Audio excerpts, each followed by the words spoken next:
오늘의 말씀은 우리가 바벨론 포로 기한기 세 번째 시간, 오늘 제3차 포로 기한, 바로 느헤미야서를 살펴보려고 합니다. 느헤미야서는 조금 깁니다. 한 13장 정도로 나눠져 있는데요. 이 느헤미야서는 느헤미야서가 기록된 시점부터 끝나는 시점 정도로 되짚어 보면 최소한 한 12년부터 20년 정도의 기간이 지나간다라고 볼 수 있습니다. 느헤미야서는 오늘 이런 사람입니다. 제가 도와드릴까요? 라고 하는 참 위로의 사람, 그리고 돕는 자라고 보통 말하고 있습니다.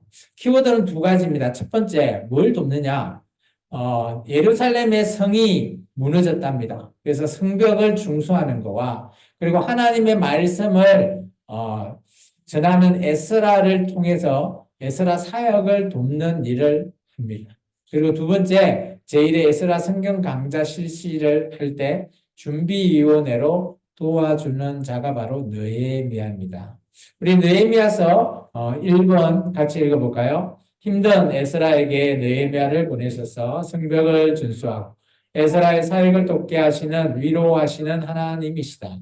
2번요. 제1회 에스라 성경 강좌를 준비했던 총독 느헤미야는 공직자의 모범이다.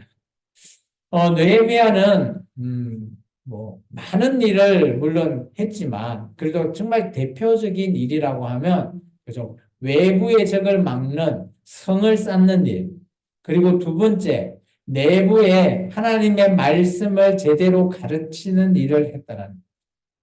오늘날 교회도 저는 이렇게 봅니다. 그죠? 외적으로는 우리가 교회가 이단이나 많은 그런 자들에게 보호받아야 될 이런 성벽과 같은 그런 존재로 세워져야 되고요. 두 번째, 우리 내에서 하나님의 말씀이 언제나 읊어지고 하나님의 말씀이 깨달아지며 순종하는 그런 자들, 또 그런 자들이 나아가서 모범이 되는 그리스찬으로, 그런 자가 바로 느헤미야 같은 존재죠. 그래서 우리 생명나무 모든 성도들은 학교에서나 직장에서나 어딜 나가도 느헤미야 같은 모범이 됐으면 좋겠습니다. 느헤미야는 잘하는 게 그죠? 여러 가지가 있겠지만 그 중에 기도를 참 잘합니다. 오늘 나중에 볼 텐데 기도를 여러 차례 기도하는 모습을 보여주는데 저는 좀 모범으로 좀 따랐으면 좋겠습니다. 자, 포로 기한을 한번 다시 정리를 해보면 1차 포로 기한은 스룹바벨이 이루어서 1차 포로 기한이 들어와서 하나님의 성전을 짓는 일에 집중했습니다. 이게 성전이 회복될 수 있는 게 1차 포로 기한의 주제였고요. 2차는 그런 성전이 지어졌는데 이제 하나님의 말씀을 회복시키기 위해서 에스라가 2차 포로 기한을 합니다. 그리고 하나님의 말씀을 가르치려고 했지만 환경이 그렇게 되지 않았죠. 그래서 도움을 요청합니다. 세 번째, 느헤미야를 통해서 도움을 요청했을 때 그 당시에 예루살렘의 성벽이 많이 부서져 있는 것을 확인하고 성벽을 50일 만에 다 중수해 버립니다. 그리고 성벽이 회복되니까, 밖이 튼튼하니까 안에 제2차 에스라가 하려고 했던 말씀을 회복하는 데 집중해서 도움을 주게 됩니다.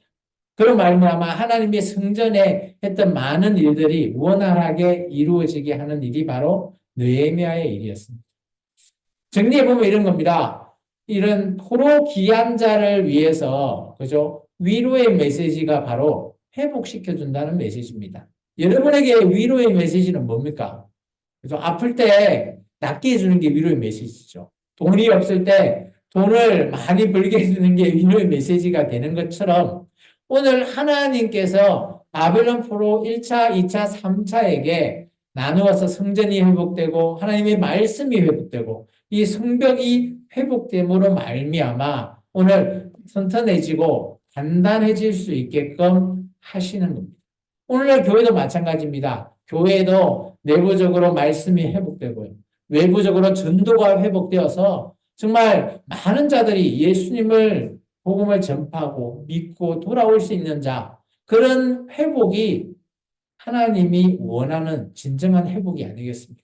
그게 정말 믿지 않는 자가 지옥 갈 백성이 정말 천국 갈 수 있는 위로의 메시지가 된다라고 생각되어집니다. 에스라서는 좀 길다고 했습니다. 총 13장으로 이루어졌는데요. 이 에스라서를 간략하게 정리하면 이렇습니다. 1장과 2장은 느헤미야가 3차 포로를 귀환하게 되는 전후 배경과 그리고 포로 귀환하는 모습을 담고 있고요. 3장에서 6장은 느헤미야가 와서 가장 먼저 해야 되는 것은 성벽을 중수하는 일입니다. 무너진 성벽을 52일 만에 멀쩡하게 그죠? 중수해버리고 만드는 모습을 볼 수 있습니다.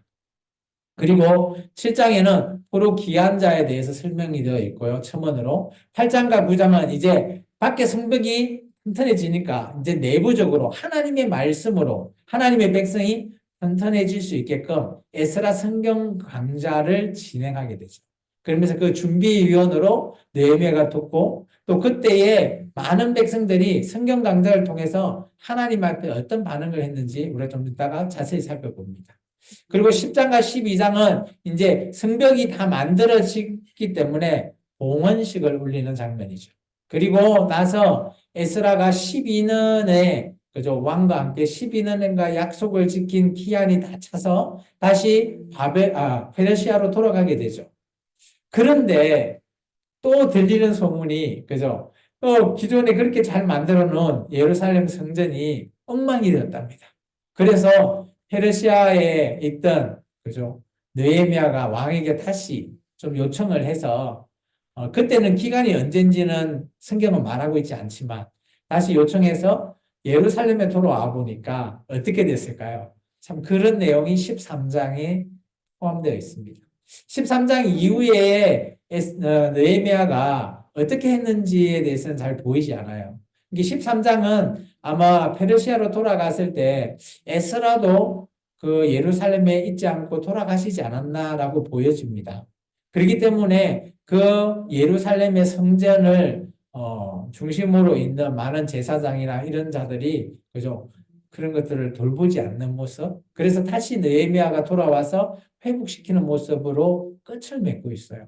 근데 이 끝은 어디까지인지가 정확하지는 않습니다. 오늘 이제 우리가 좀 전에 읽었던 느헤미야서 1장 있잖아요. 아까 1장 1절 느헤미야서를 한번 펴보겠습니다. 1장 1절에 보면 느헤미야가 아득사스 왕 제20년 기스로엘에 있었대요. 기스로엘이 언제야? 그죠? 그리고 나서 하나님 그 왕 앞에 나갈 때 2장 1절 아닥사스다 왕 제20년 니산월이라고 있거든요. 니산월은 또 뭐야? 이게 달력이거든요. 달력. 이스라엘 그 민족의 달력. 이 달력을 한번 봐보겠습니다. 여기 보면 1월이 니산월이에요. 그리고 2월, 3월 해갖고 9월이 기슬레고 이게 기산월이라고 되어 있습니다. 우리 성경책에는.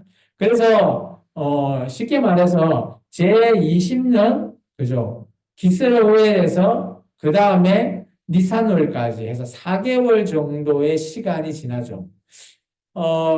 이미 예루살렘에 성벽이 무너지고 그런 소리를 느헤미야가 들었는데 왕 앞에 나가서 예루살렘에 가고 싶은데 고민을 합니다. 그러면서 뭘 했을까요? 느헤미야는 기도를 했죠. 우리 아까 1장 5절 배웠잖아요. 하나님 앞에 간구하잖아요. 기도 제목은 6절에서부터 11절의 내용. 그리고 나서 4개월 동안 기도를 준비하고 왕 앞에 나아가게 되죠. 그리고 때를 잘 맞춰야 되죠. 그때 왕비와 왕이 함께 있을 때 그때 나아가서 그죠? 왕한테 그런 얘기를 했을 때 왕이 그러면 허락을 해줘요. 얼마나 갔다 올래? 정해봐. 라고 했을 때 그죠? 내가 네 얘기 다 들어줄게. 왕비가 있다 보니까. 그러니까 이 느헤미야는 그때 때를 타고 12년이라고 하는 기간을 요청합니다. 그런데 왕은 오케이 해줍니다. 그러면서 군대와 그리고 페르시아에서 예루살렘에 오는 많은 질차들이 있어요. 요즘 같으면 우리가 국경을 지나면 국경 수비대가 있잖아요. 우리 여권을 보여줘야지 통과할 수 있잖아요. 그런 것들 하이패스로 통과할 수 있게끔 해달라. 라고 해서 돌아오는 과정이 2장의 내용입니다. 돌아와 봤는데 어때요? 돌아와서 느헤미야 가장 문제인 게 뭐라고요? 성벽이 부서져 있다라는 것을 얘기 들었죠. 그래서 성벽을 쭉 예루살렘에 있는 성벽을 돌아다녀 봅니다. 여기 보면 많은 문들이 있잖아요. 그래서 3장에 가보면 그죠? 성벽을 중수하는 부분이 있습니다. 3장 1절에 보면 그때에 제사장 엘리야십이 그 형제 제사장들과 함께 일어나 양문을 건축했대요. 양문. 저 보이나요? 양문 메뉴에 양문을 건축했대요. 그리고 나서 또 성벽을 건축하여 한메대 망대에서부터 하나네 망대까지 성별하고 3절에 보시면 그죠? 어문은 돼 있죠. 어문. 그 양문 옆에 어문 돼 있죠. 이게 예루살렘 성이 꽤 크다라는 거예요. 문도 보면 어문, 양문, 뭐 여러 가지 동문, 수문 뭐 옛문 여러 가지 문이 있습니다. 이런 문들이 이제 무너져 있고 어떤 것은 제대로 돼 있고 그러다 보니까 중수를 하는 거죠. 근데 이 중수가 보통 이 당시 한 몇 개월, 길게는 1년 뭐 이렇게 걸릴 건데 느헤미야는 오자마자 이 문을 52일 만에 그냥 뚝딱 다 해치웁니다. 그죠? 그런 장면들이 볼 수 있고요. 그리고 이제 그런 상황에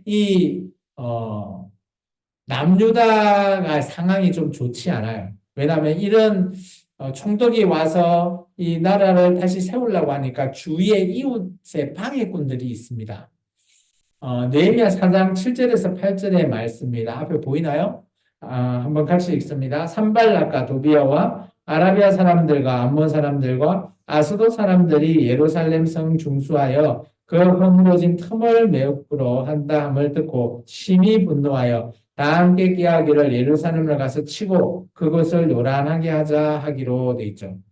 이게 주위에 사마리아, 뭐 아라비아, 아스돗, 암몬 이 나라에 있는 사람이 남유다가 나라로 쓰려고 하니까 못 쓰게끔 만들어자 방해꾼들이 있다는 거예요. 그 방해꾼 대표가 산발락과 도비아라는 이름입니다. 이게 나중에 느헤미야가 페르시아 돌아가고 나서 또 이 사람들이 또 성전을 어집는데 또 일조를 하는 사람이 됩니다.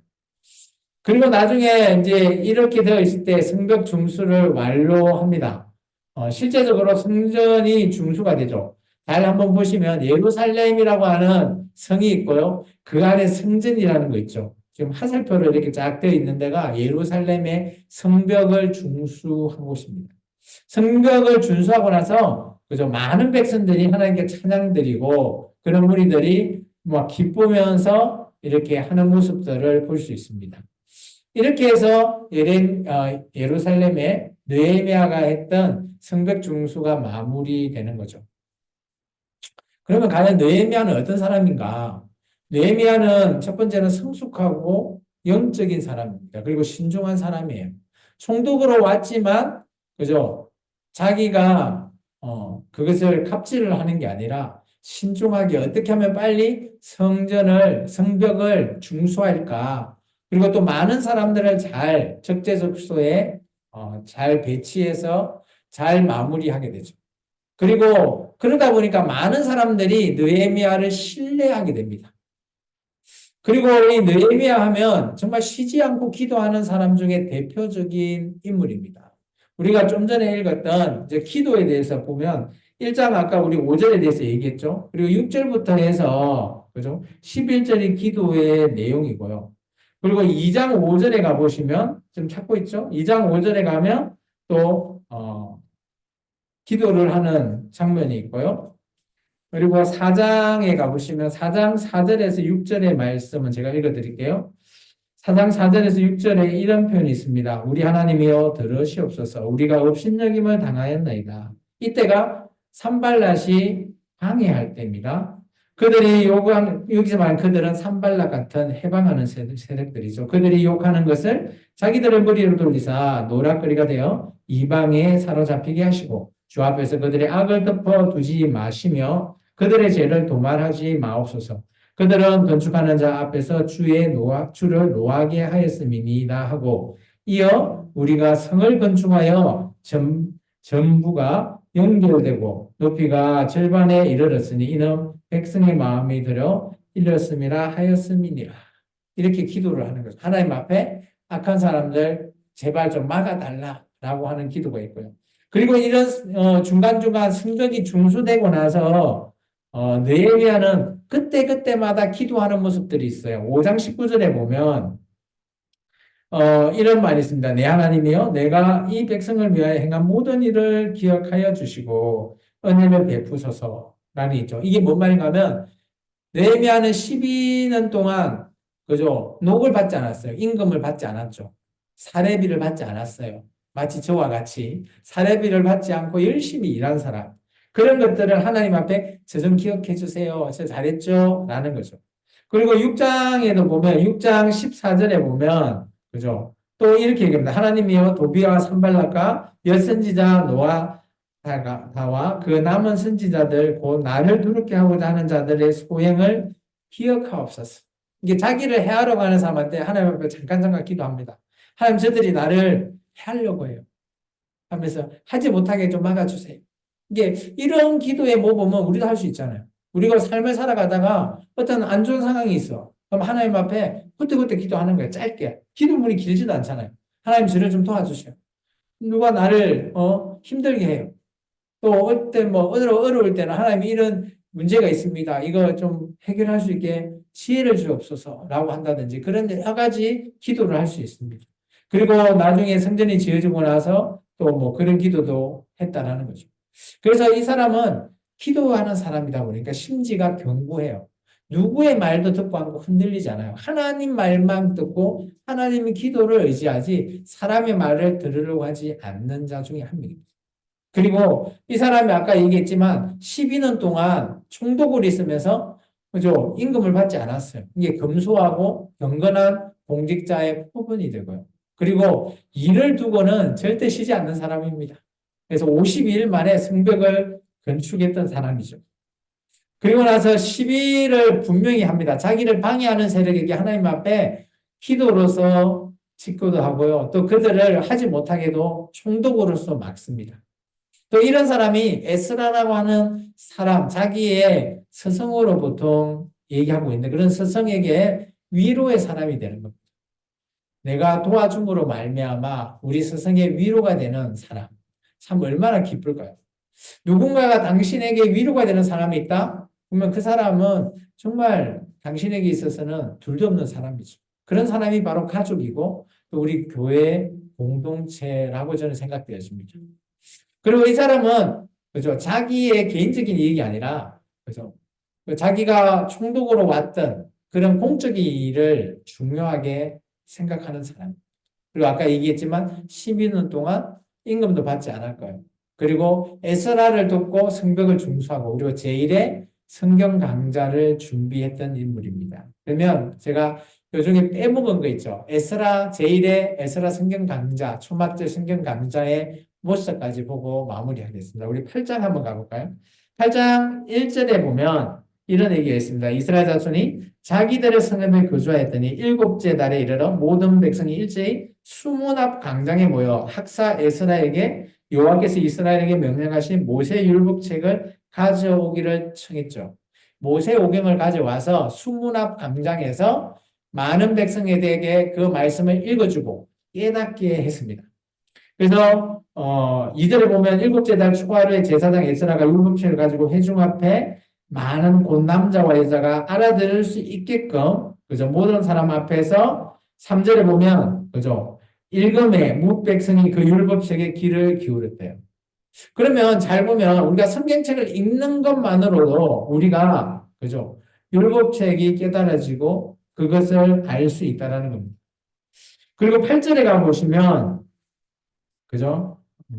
하나님의 율법책을 양독하고 그 뜻을 해석하여 백성에게 그 낭독한 것을 다 깨닫게 했답니다.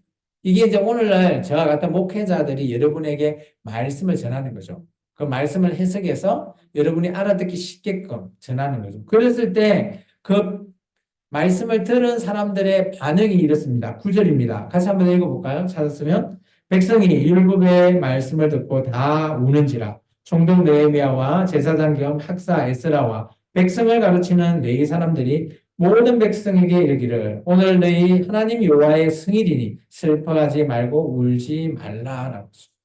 하나님의 말씀을 듣고 어때요? 울었대요. 왜 울었을까요? 하나님의 말씀을 듣고 많은 사들이 다 웁니다.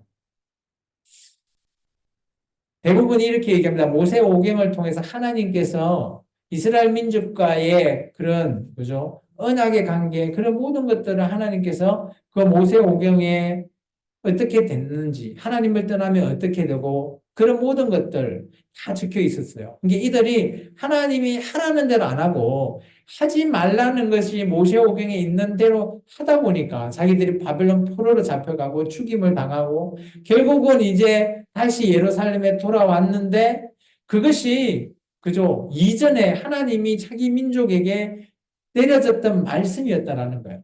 이게 그 말씀을 돌이켜보다 보니까, 아, 우리가 잘못했구나. 깨달아지는 거예요. 누군가는 여러분에게 말씀을 했지만 여러분은 그것을 들으려고 하지 않는다면 여러분은 영영 그 말씀을 알지 못할 거예요. 그런데 언젠가 여러분이 그 말씀을 깨달아지는 날이 있다면, 아, 이전에 누군가는 나에게 이 말씀을 해줬구나. 그게 깨달아진다면 어떤 반응이 있겠습니까? 첫 번째는 좀 기쁜 마음도 있죠. 내가 그 말씀을 이제 알았으니까. 안도하는 그런 생각도 있지만, 두 번째, 내가 너무 힘들었다면 말씀을 안 지켜서 울 수밖에 없는 거예요. 아, 내가 그때 잘 들었으면 이런 상황, 이런 꼴 안 당했을 건데, 이제 보니 내가 잘못했구나. 하나님 앞에 울고, 자기의 잘못을 때문에 울고 하는 거죠. 우리가 하나님 말씀을 볼 때 정말 울지 않으면, 그죠? 예수님이 십자가에 나를 위해서 죽으셨다라는 것이 믿어지지 않으면 우리가 성경을 읽어도 울지 못해요. 근데 그것이 정말 나와 관계가 있고 예수님이 나 때문에 십자가에 죽으셨구나를 여러분이 깨닫는 그날이 오실 때는 여러분은 성경을 읽으면서 우실 날이 있을 겁니다.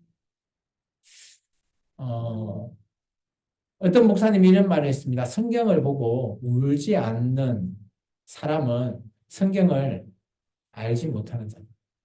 성경을 제대로 알면 울 수밖에 없다는. 오늘 이스라엘 민족이 그런 반응은 당연하다라는. 우리도 성경을 봤을 때 그런 당연한 반응을 내야지. 성경을 봐도 아무 울지도 않고 기쁘지도 않고 그렇다면 우리는 성경을 제대로 알지 못한다라는 겁니다. 오늘 이 느헤미야서를 통해서 하나님의 위로자가 되는 느헤미야. 오늘 제가 여러분의 위로자가 되고 여러분이 저의 위로자가 된다면 오늘 이 말씀이 온전히 우리 생명나무 교회에 그대로 이루어질 수 있다라는 겁니다. 여러분이 누군가의 위로자가 되시기를 주의 이름으로 축원합니다. 기도하겠습니다. 사랑해 주님 감사.